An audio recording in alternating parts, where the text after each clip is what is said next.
Biasanya, jambatan dibina untuk tujuan menghubungkan dua tempat berasingan yang sukar dilalui menggunakan jalan biasa. Pelbagai jenis jambatan zaman moden yang telah dibina seperti jambatan jalan raya yang boleh dilalui kenderaan, jambatan kereta api dan berbagai jenis lagi. Namun, sejarah membuktikan jambatan telah digunakan untuk sekian lamanya. Bahagian 1.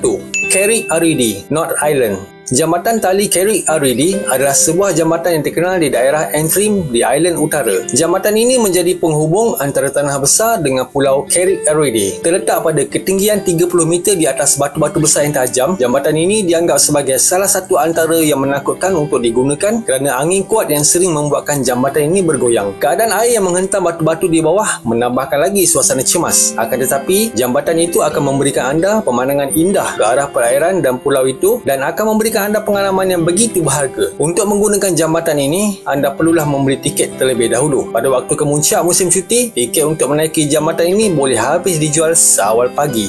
Gasa Bridge, Nepal merupakan salah satu jambatan gantung paling menakutkan di Asia. Jambatan gantung Gasa ini terletak di kawasan yang dipenuhi penduduk. Jambatan ini diberi nama sempena kawasan penempatan berhampiran iaitu perkampungan Gasa. Jambatan gantung itu dibina bagi menyelesaikan masalah yang dialami penduduk di situ apabila terpaksa melalui lereng bukit yang sempit untuk keluar ke kawasan berdekatan. Apa yang lebih menakjubkan lagi, jambatan gantung ini juga digunakan oleh haiwan ternakan seperti kambing, keldai, kuda dan lembu. Apa yang pasti ialah jambatan ini akan memberikan rasa gerun pada sesiapa yang mencubanya buat kali pertama. Puente de Oquila, Mexico. Puente de Oquila adalah jambatan gantung yang dicipta pada abad ke-19 dan menghubungkan antara dua gunung. Sekiranya anda melalui jambatan ini, anda boleh melihat jurang yang terdapat di bawah. Puente de Oquila ini juga dikenali dengan nama Jambatan Mapimi. Jambatan ini direka oleh orang yang sama yang mereka jambatan Brooklyn di Amerika Syarikat. 305 meter panjang dan 2 kaki lebar dan hanya digunakan untuk berjalan kaki sahaja. Namun begitu, jambatan yang terletak di negeri Durango di Mexico ini sememangnya mencabar keberanian mereka yang melalui kerana akan bergoyang apabila dilalui.